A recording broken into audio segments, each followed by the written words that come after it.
and welcome back, dear friends, at Literacy YouTube channel, your one-stop destination for English learning resources. दोस्तों, आज हम video में discuss करने जा रहे हैं एल्डस हक्सली का लिखा हुआ एक बहुत ही शानदार ऐसे नॉन वायलेंस, जैसा कि टाइटल इंडिकेट करता है एल्डस हक्सली। इसके अंदर बात करते हैं अहिंसा, नॉन वायलेंस की and its significance, its importance, इसका जो महत्व है specially in today's world, 20th century की दुनिया के अंदर, and he gives many examples. तो चलिए स्टार्ट करते हैं। सबसे पहले देखते हैं एक brief introduction about the writer Aldous Huxley. He was very active during the first half of the 20th century. A prolific, बहुत ज्यादा इन्होंने वर्क्स लिखे हैं. And he is not just a writer, वो एक फिलोसोफर भी हैं. बहुत ही डीप अपने थॉट्स को प्रेजेंट करते हैं और इनके वर्क्स के अंदर नॉवेल्स हैं, इनके एसेज हैं और सोशल कमेंट्री है. और इन्हीं कारणों से जो इनके थॉट प्रोवोकिंग, जो इनके विचार उत्तेजक वर्क्स हैं, इवन नॉवेल्स में भी इन्होंने आइडियाज प्रेजेंट करे हैं. ही इज कंसिडर्ड, माने जाते हैं 20th सेंचुरी के one of the most influential literary figures. Modern writers में इनका नाम काउंट होता है. देखिए, इन्होंने अपना लिटरेरी करियर स्टार्ट करा एज अ पोएट जब वो स्टूडेंट थे यूनिवर्सिटी के अंदर, और उसके बाद उन्होंने वहीं यूनिवर्सिटी के अंदर क्रिटिक के रूप में भी काम करा. But he begin to get fame, international इनको पॉपुलैरिटी मिलने लगी जब इनके नॉवेल्स और स्पेशली ब्रेव न्यू वर्ल्ड जो 1932 में पब्लिश हुआ था, जो एक डिस्टोपियन मास्टरपीस है. देखिए, डिस्टोपियन एक ऐसा वर्क होता है जिसके अंदर एक बड़े ही नेगेटिव वे के अंदर फ्यूचर वर्ल्ड को प्रेजेंट किया जाता है. ऐसा वर्ल्ड जिसमें वायलेंस हो, जिसमें किसी भी टाइप की मॉरल वैल्यूज नहीं हो और टोटल डीजेनरेटिव हो. हमारा फोकस अगर हम एसेइस्ट के रूप में बात करें तो हक्सली में एक रिमार्केबल क्वालिटी है जो बहुत कम पाई जाती है 20th सेंचुरी के राइटर्स के अंदर, कि वो कॉम्प्लेक्स आइडियाज को भी एक क्लैरिटी के साथ और सिंप्लिसिटी के साथ प्रेजेंट करते हैं अपने रीडर्स को. और जो उनका कैनवास है जिसके अंदर जिन आइडियाज को एक्सप्लोर करते हैं उसमें science, politics, mysticism, human values, इन सब चीजों को वो इंक्लूड करते हैं. In fact he was greatly influenced by figures like Mahatma Gandhi. इसी कारण से हक्सली खुद भी एक वोकल सपोर्टर बन गए थे, एक बहुत ही प्रखर वो सपोर्टर थे, समर्थन करते थे पैसिफिज्म का. देखिए, पैसिफिज्म एक आइडियोलॉजी, एक विचारधारा है जिसमें people generally prefer peace over war. वो मानकर चलते हैं peace is more important and war can not bring any solution.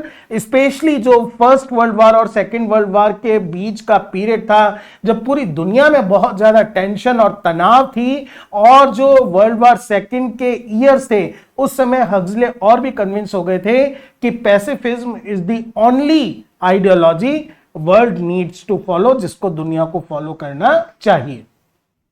इसी प्रकार से जो इनका करंट ऐसे नॉन वायलेंस है, वो एक थॉट प्रोवोकिंग, हमें सोचने पर मजबूर करने वाला है, जिसके अंदर टाइटल इंडिकेट करता ही है टुडेज वर्ल्ड के अंदर, आज की दुनिया में नॉन वायलेंस की क्या इंपॉर्टेंस है. अपने व्यूज को बड़े ही एक क्रिस्प मैनर के अंदर प्रेजेंट करते हैं, सिस्टमेटिक साइंटिफिक मैनर के अंदर प्रेजेंट करते हैं. सबसे पहले वो एनालाइज करते हैं कि ये जो वार्स हुए हैं, चाहे हिस्ट्री में आज तक और चाहे करंट 20th सेंचुरी के अंदर, उनसे जो हमें सॉल्यूशंस मिले हैं, वो सॉल्यूशन कितने परमानेंट रहे हैं और नहीं रहे हैं, और एक वार हमेशा दूसरे वार को जन्म देता है. और उसके बाद वो one by one historical examples लेते हैं प्रूव करने के लिए कि जो नॉन वायलेंस का मेथड है, तरीका है, वो भी बहुत प्रैक्टिकल है. वो केवल आदर्शवादी आइडियलिस्टिक नहीं है, बल्कि उससे परमानेंट सॉल्यूशन हमें मिलता है जो भी दुनिया की प्रॉब्लम्स है उनसे रिलेटेड, और एक एवरलास्टिंग पीस को ये प्रॉमिस करता है. चलिए स्टार्ट कर लेते हैं अब ऐसे के बारे में पढ़ना. सबसे पहले ऐसे को शुरू करते हैं ये बताते हुए कि दुनिया भर के जो पैसिफिस्ट्स हैं, दुनिया भर के जो शांतिविद हैं, जो शांति में विश्वास करने वाले लोग हैं, वो नॉन वायलेंस को सबसे बड़ा मीडियम मानकर चलते हैं एक वायलेंस के खिलाफ, एक इफेक्टिव, बहुत ही कारगर, प्रभावशाली, इक्विटेबल, बहुत ही न्याय संगत, बराबरी करने वाला, एंड इकोनॉमिकल, बहुत ही मितव्यता को बहुत ही कम खर्चे में होने वाला ये एक रेस्पॉन्स है, ये एक रिएक्शन है जो वायलेंस के खिलाफ दिया जा सकता है। इनफैक्ट उनका ऐसा मानना है कि पैसिफिस्ट वो लोग होते हैं, जो हम सभी को समझना चाहिए, जो वार और वायलेंस का पूरी तरह से अपोज करते हैं, खिलाफ होते हैं, और उसका जो रीजन होता है वो एथिकल, नैतिक, मॉरल और रिलीजियस प्रिंसिपल्स होते हैं, जिसके बेस पर वो वार के अंगेंस्ट होते हैं।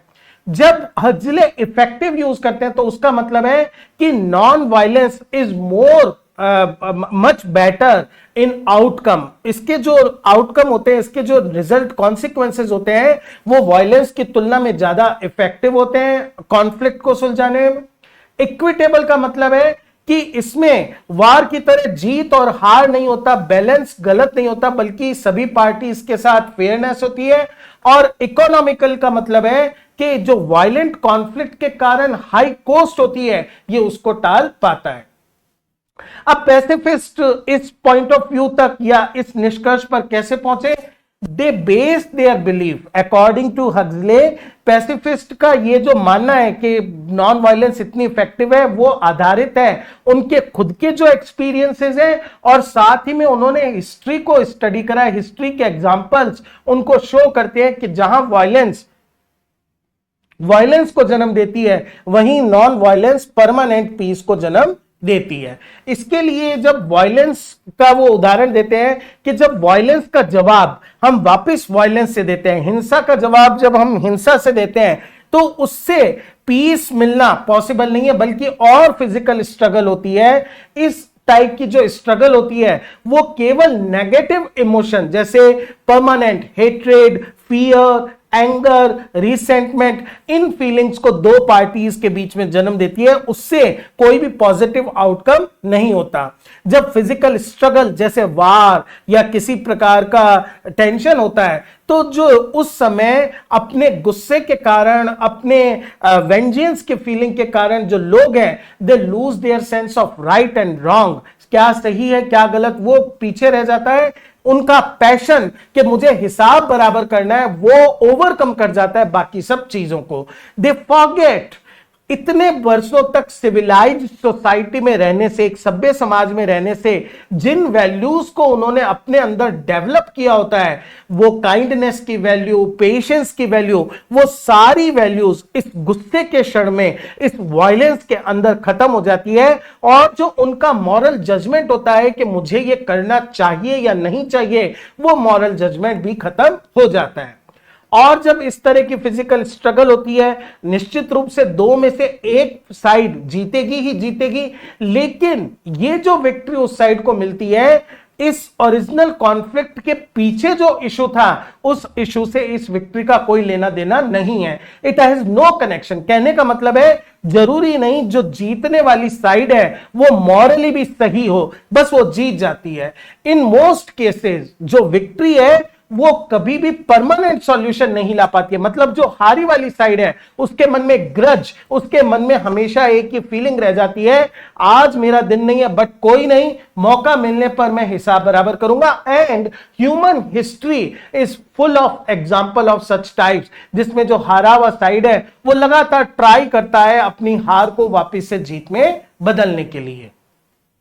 एक बड़े ही साइंटिफिक, एक बड़े ही एनालिटिकल मैनर के अंदर हक्सले पहले डिस्कस करते हैं कि कौन कौन से वो सिनेरियोज, वो सिचुएशन हो सकती है जिसमें एक वार के अंदर विक्ट्री मिली भी हो और परमानेंट पीस भी मिल गई हो। जो जनरली वो कहते हैं ऐसा नहीं होता, तो कहते हैं 4 ऐसी सिचुएशन या केसेस हो सकते हैं जहां पर वायलेंस या वार से परमानेंट पीस मिल जाए।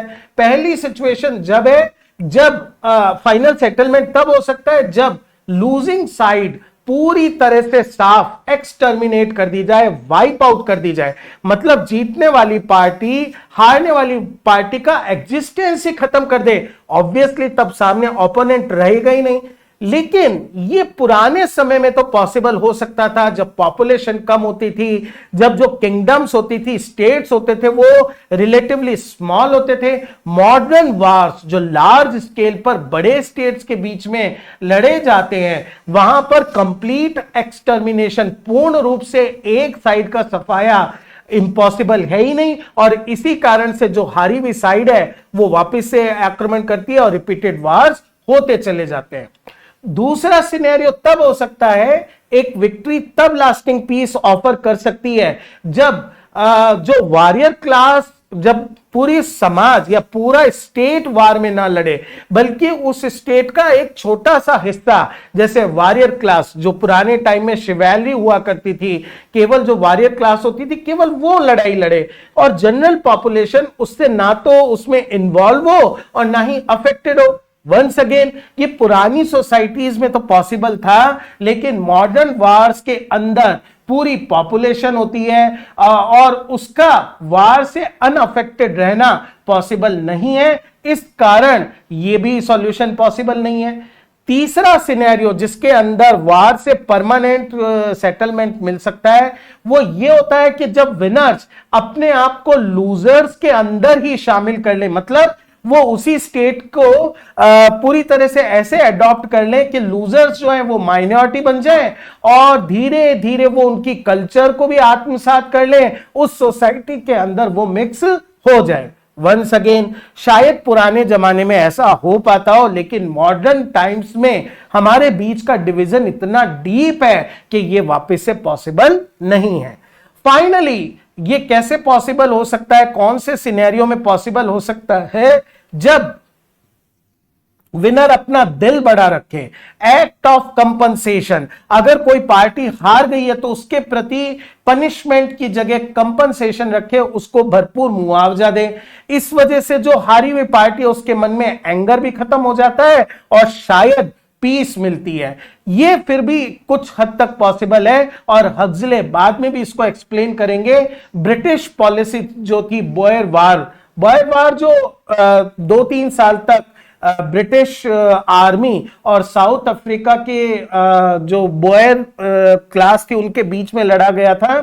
जब ब्रिटिश आर्मी जीत गई थी तो उसने फाइनेंशियल एड भी दी और सेल्फ गवर्नेंस के आप अपने हिसाब से रूल कीजिए, बॉयर्स जो साउथ अफ्रीका के नेटिव्स थे उनको दिया, डच पीपल थे ये एक्चुअली में, और इसकी वजह से फर्दर कॉन्फ्लिक्ट होना बंद हो गया था। तो ये एक एग्जांपल है जिसमें वार के बाद विक्टोरियस साइड ने एक बड़ा ही मैग्नेनिमस, बड़ा ही अपना एक बड़ा दिल दिखाया, जिसकी वजह से फर्दर वायलेंस जो थी वो रुक गई। तो ये वो 4 सिनेरियो है जिनको हक्सले मानकर चलते हैं कि जहां वार से परमानेंट पीस मिलने के कुछ चांस रहते हैं। लेकिन हक्सले एक्सप्लेन करता है कि अगर वार छोटा हो, जैसे अभी हमने देखा बॉयर वार केवल 3 साल तक चला था, लेकिन अगर लंबा चले या फिर वार बहुत ब्रूटल हो, उसमें बड़ी मात्रा में जान और माल का नुकसान हो, तब विनर के लिए यह हार्ड हो जाता है, मुश्किल हो जाता है कि वो लूजर के प्रति इस टाइप का काइंड एटीट्यूड रखे। इसके लिए वो कंपेयर करते हैं बॉयर वार, जिसका अभी हमने एग्जांपल दिया, और दूसरी तरफ वर्ल्ड वार फर्स्ट जो 1914 से 1918 तक चला था, लेकिन जिसके अंदर जान माल का भारी नुकसान हुआ था। बॉयर वार के बाद ब्रिटिश अपने मन में एक फेयरनेस या कंपनसेशन की फीलिंग रख सकते थे, क्योंकि कॉन्फ्लिक्ट बहुत छोटा हुआ था, छोटे ग्रुप्स के अंदर हुआ था। लेकिन वर्ल्ड वार फर्स्ट में जो वार लड़ा गया था, जो डिफीटेड कंट्रीज थे, जर्मनी था, इटली था, उनके खिलाफ ट्रीटी ऑफ वर्साइले जब साइन की गई थी, उसमें जर्मनी के ऊपर बहुत ही हार्श पेनल्टीज लगाई गई थी, पनिशमेंट दिया गया था, क्योंकि इस वार से इमेंस डिस्ट्रक्शन हुआ था, जबरदस्त जो ब्रिटेन या दूसरे कंट्रीज थे उनको भयंकर नुकसान हुआ था।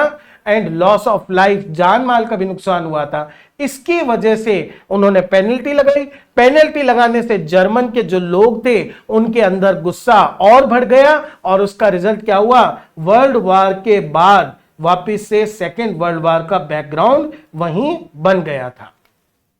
यही रीजन है कि पैसिफिस्ट मानकर चलते हैं कि वार के बाद नॉन वायलेंट मींस को एडॉप्ट करके शांति के प्रयास करने से ज्यादा बेटर है before a physical conflict starts. War start होने से पहले ही अगर हम ये मींस अप्लाई करें, नॉन वायलेंस स्ट्रेटेजी अपनाएं, ज्यादा बेटर है, क्योंकि वार को नॉन वायलेंट मींस से प्रिवेंट करना इजियर भी है और ज्यादा प्रैक्टिकल भी है, क्योंकि इसमें जीरो नुकसान होता है।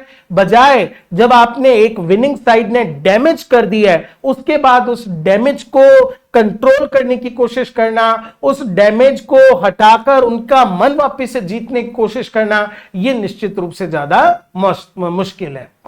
अब हक्सले बात करता है कि कुछ लोग मानते हैं कि नॉन वायलेंस का मतलब होता है पैसिव हो जाना, कुछ निष्क्रिय हो जाना, कुछ ना करना। लेकिन हक्सले एक्सप्लेन करते हैं कि नॉन वायलेंस का मतलब ये बिल्कुल भी नहीं है कि किसी नेशन या स्टेट को पैसिव हो जाना चाहिए और कुछ नहीं करना चाहिए। इसकी बजाय इसके लिए तो बहुत एफर्ट करना पड़ता है ताकि इविल फोर्सेस को आप अपने गुड एक्शंस से डिफीट कर सको। तो एक्चुअली हक्सले का यह मानना है कि पैसिव इसलिए नहीं है क्योंकि नॉन वायलेंस फिजिकल स्ट्रेंथ या वेपन्स पर डिपेंड नहीं करता। वेपन्स जिनको वो डेविलिश आर्मामेंट्स बोलते हैं, आर्मामेंट्स इसलिए बोलते हैं क्योंकि ये शैतान के हथियार है। कारण ये लगता है ऐसा है कि पीस ऑफर करेंगे, लेकिन इनसे और ज्यादा कॉन्फ्लिक्ट होते हैं। तो फिर नॉन वायलेंस किस पर बेस्ड है? नॉन वायलेंस बेस्ड है मॉरल करेज के ऊपर, सेल्फ कंट्रोल के ऊपर और एक फर्म बिलीफ कि हर पर्सन, चाहे वो कितना ही क्रूअल या होस्टाइल हमें लगे, उसके अंदर कुछ ना कुछ गुडनेस जरूर होती है। इस विश्वास पर यह आधारित होती है। तो हक्सले मानकर चलते हैं कि नॉन वायलेंस जो इस बिलीफ पर बेस्ड है, इस अंदरूनी विश्वास पर है कि आपका जो ओपोनेंट है, चाहे वो एक पर्सन हो, चाहे वो एक ग्रुप हो, चाहे वो एक स्टेट हो सकता है एट प्रेजेंट वो आपको ब्रूटल, आपको क्रूअल नजर आ रहा हो, लेकिन उसके अंदर भी मन में कहीं ना कहीं काइंडनेस है, सेंस ऑफ जस्टिस है जो अभी ढका हुआ है, गुडनेस और ट्रुथ के लिए उसके मन में भी रेस्पेक्ट है। अगर आप नॉन वायलेंस मींस को यूज करोगे तो ये जो ओपोनेंट के पॉजिटिव ट्रेट्स हैं, जो अभी थोड़े से दबे हुए हैं, जो अभी थोड़े से छुपे हुए हैं, वो शायद अपील करता है नॉन वायलेंस मींस, वो शायद उभर कर आ जाए और फिजिकल कॉन्फ्लिक्ट को टाला जा सके। इसके बाद हक्सले ये एक्सेप्ट करता है कि ये जो रास्ता है ये आसान नहीं है, it is difficult, very difficult, और जनरली इसी कारण लोग नॉन वायलेंस को अपनाना नहीं चाहते, क्योंकि इसके ऑब्जेक्टिव्स को अचीव करना इतना इजी नहीं है। इसमें पेशेंस चाहिए, करेक्ट अप्रोच चाहिए, ताकि जो सामने वाले का बेटर नेचर है उसको आप एक्सेस कर सकें, उस तक आप पहुंच सकें। ये जो हमारी हिस्ट्री है दुनिया की, वो दिखाती है कि ऐसा नहीं है, हमेशा वायलेंस ही रही है। नॉन वायलेंस मींस भी कैन बी इक्वल इफेक्टिव, वो भी पूर्ण रूप से इफेक्टिव हो सकते हैं।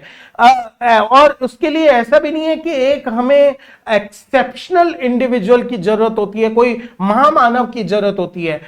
ऑर्डिनरी लोगों का ग्रुप और यहां तक कि गवर्नमेंट जो जनरली लास्ट में वायलेंस का सहारा लेती है, उन लोगों ने भी, हक्सले एग्जांपल्स देंगे, नॉन वायलेंस मींस का यूज करके सोसाइटी के अंदर चेंजेस लेकर आए हैं। So he provides example one by one in 3 categories.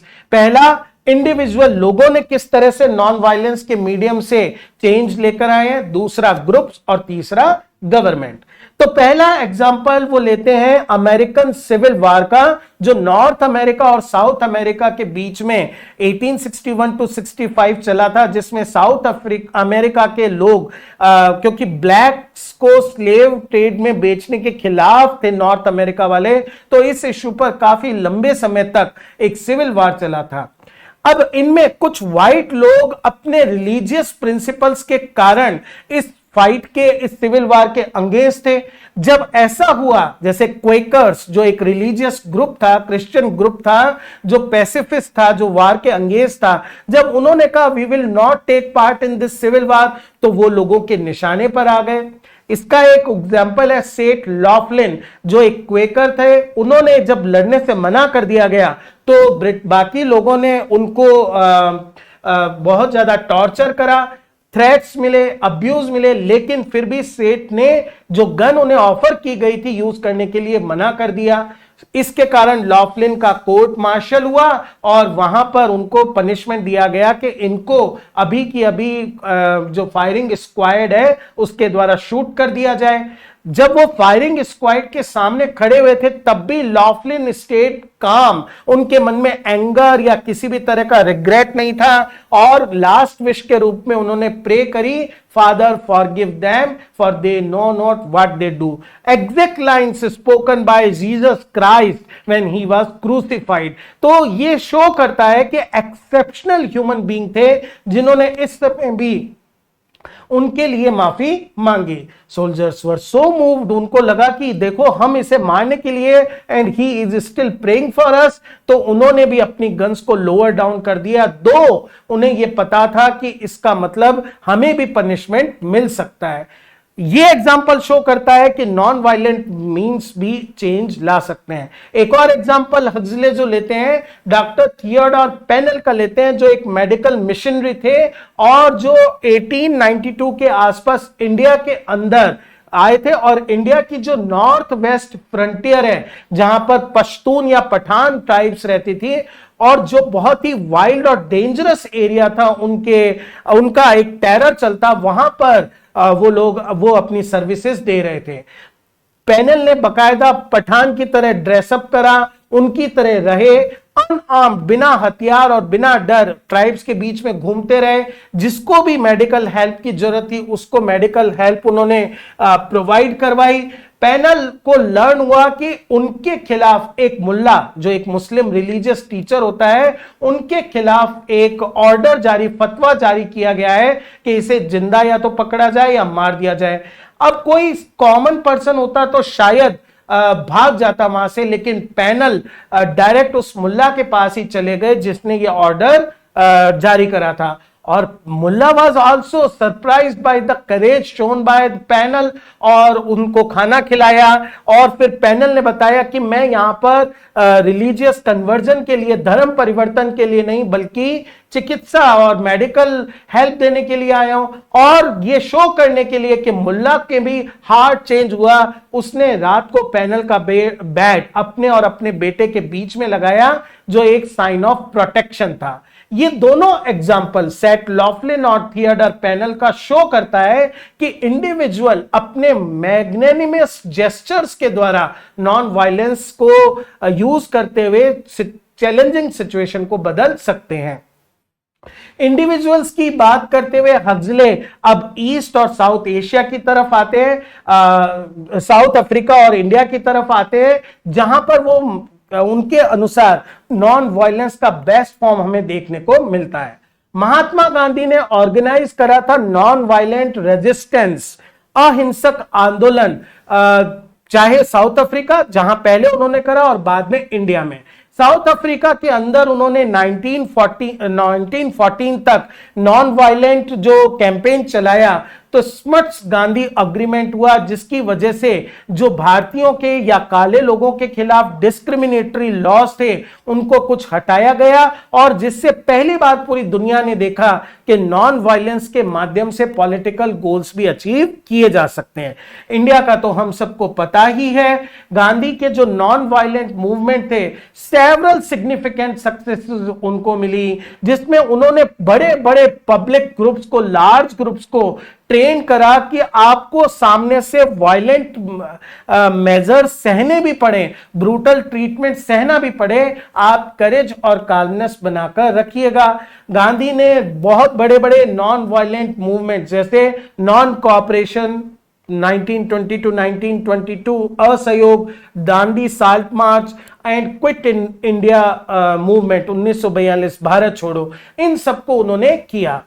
इन आंदोलनों के द्वारा जो करेज शो की गई ग्रुप्स के द्वारा, इससे इवन जो ओपोनेंट्स थे ब्रिटिश अथॉरिटीज वो भी बहुत इंप्रेस हुए, जो लोकल स्पेक्टेटर्स थे वो और ज्यादा शामिल होने लगे, और ग्लोबल पब्लिक मीडिया और न्यूज़पेपर की तरह उनको भी पता चला कि किस तरह से एक बहुत ही कमजोर सा दिखने वाला आदमी एक सबसे बड़ी जो दुनिया की पावर है उसको चैलेंज कर सकता है। देखिए, ये बात भी हक्सले मानते हैं कि very large number of people को एक साथ शॉर्ट टाइम में ट्रेन करना बहुत मुश्किल होता है, और इसी कारण टाइम टू टाइम इसमें जो सेक्शंस थे वो वायलेंट मीन्स पर उतर आते थे। एक एग्जांपल देते हैं, नॉन कोऑपरेशन मूवमेंट जब अपने पीक पर था, चौरी चौरा इंसिडेंट हो गया था जिसमें प्रोटेस्टर्स के एक ग्रुप वायलेंट हो गया था और 22 पुलिसमैन को उसने वायलेंट अटैक करके मार दिया था। अब गांधी जी का वे देखिए, उन्होंने तुरंत जब ये काफी सक्सेसफुल होने वाला था मूवमेंट, तब भी इसको कॉल ऑफ वापस ले लिया ताकि ये जो एक इंसिडेंट है ये आगे सिविल वार को जन्म ना दे दे। गांधी जी का ये जो डिसीजन था कि मुझे इसको हॉल्ट करना है, वो शो करता है उनका जो कमिटमेंट था नॉन वायलेंस के लिए, चाहे उसके लिए उनका जो मेजर गोल या एम था इंडिया की इंडिपेंडेंस उसको डिले करना पड़े। इससे गांधी का कमिटमेंट पता चलता है नॉन वायलेंस के लिए।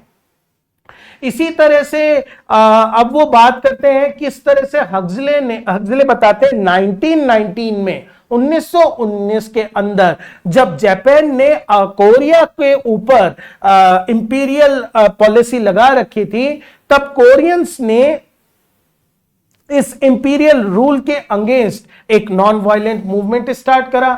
हालांकि जापानीज ने बहुत ब्रूटल वे में इसको दबाने की कोशिश करी, लेकिन मूवमेंट पीसफुल रहा और नॉन वायलेंस के प्रिंसिपल्स को फॉलो किया। इन्होंने क्या स्ट्रेटेजीज यूज करी जो इंडिया में भी यूज की गई थी? जापानीज गुड्स को बॉयकॉट करना, सिविल डिसओबीडियंस, कि मैं किसी भी तरह के वायलेंस से नहीं, लेकिन मैं आपका कोई भी कहना ना मानूंगा। हिंदी में इसे हम सविनय, विद रिक्वेस्ट, अवज्ञा, डिसओबीडियंस कह सकते हैं। Non cooperation and refusing to pay taxes, आप चाहे हमारी संपत्ति जब्त कर लें, मारे पीटे पर हम टैक्स नहीं देंगे। लेकिन ये भी एक बात नोटिस करते हैं हक्सले, जितने इंडिया के अंदर ये वेज ऑर्गेनाइज थे और सक्सेसफुल थे, कोरिया के अंदर ये उतने सक्सेसफुल नहीं रहे।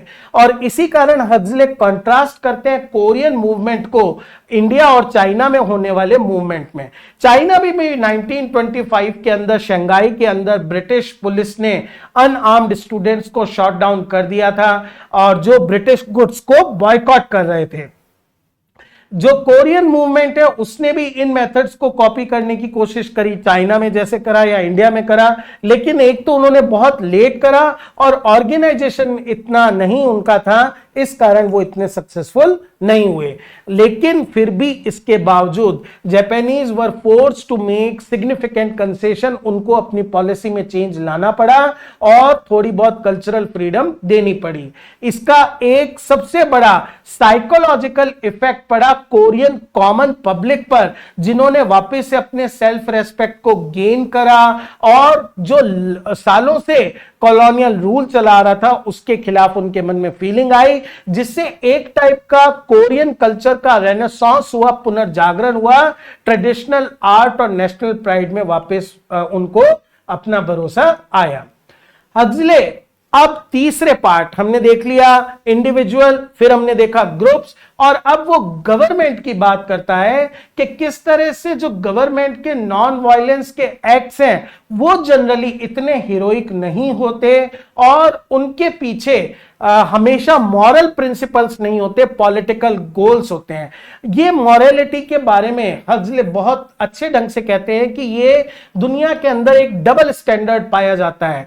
आप इंडिविजुअल से जो मॉरल प्रिंसिपल्स एक्सपेक्ट करते हो और इंडिविजुअल जो मॉरल प्रिंसिपल लाइफ में फॉलो करते हैं, जब गवर्नमेंट या पावर के सेंटर बन जाते हैं तब उन प्रिंसिपल्स को फॉलो नहीं किया जाता। वो इंडिविजुअल्स जो अपनी पर्सनल लाइफ में ऑनेस्ट और एथिकल हैं, वो आराम से डिसऑनरेबली एक्ट कर लेते हैं जब वो किसी गवर्नमेंट या अथॉरिटी की पोजीशन में होते हैं। क्यों? क्योंकि वो ये मानकर चलते हैं कि this power basically make my action justifiable, इसके कारण मेरा एक्शन सही साबित हो सकता है।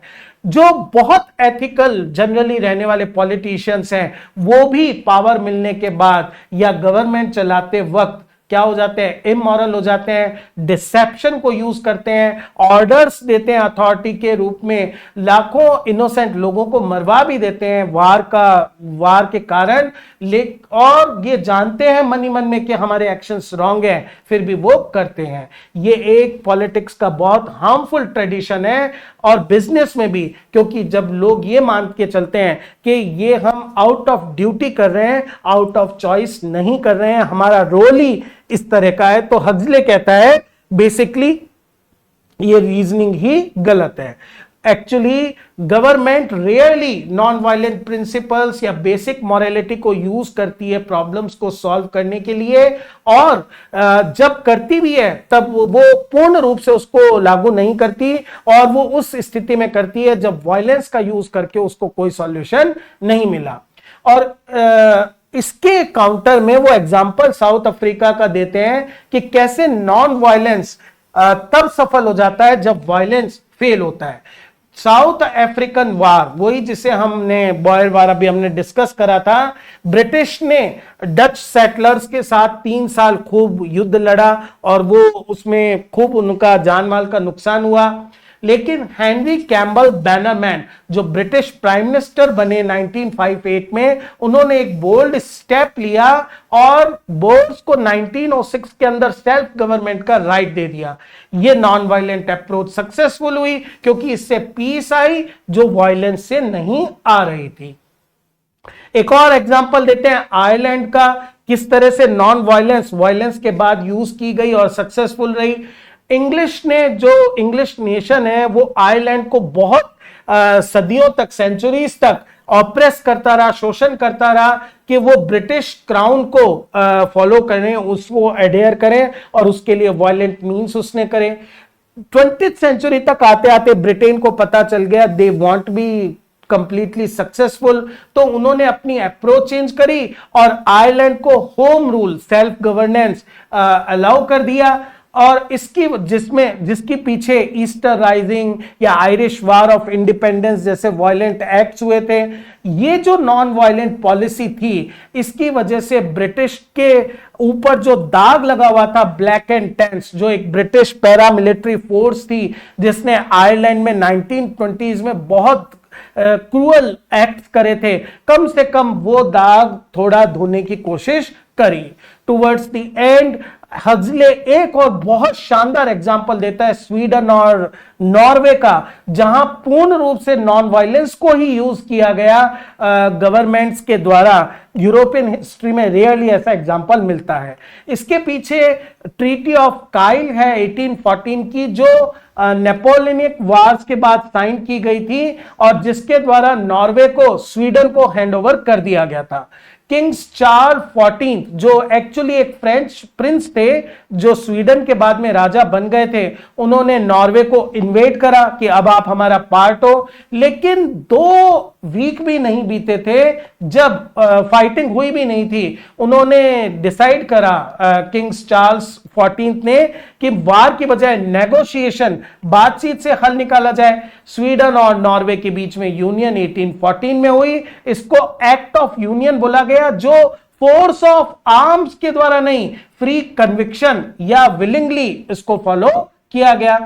90 इयर्स लेटर 1905 के अंदर नॉर्वेजियंस ने पूरा सारे नॉर्वे एक साथ वोट कर ये डिसाइड किया कि अब हम स्वीडन से इंडिपेंडेंट होना चाहते हैं, और स्वीड्स ने बहुत ही ग्रेसफुली इस डिसीजन को एक्सेप्ट करा। वापस से कोई वायलेंस नहीं हुई और पीसफुल सेपरेशन हो गया।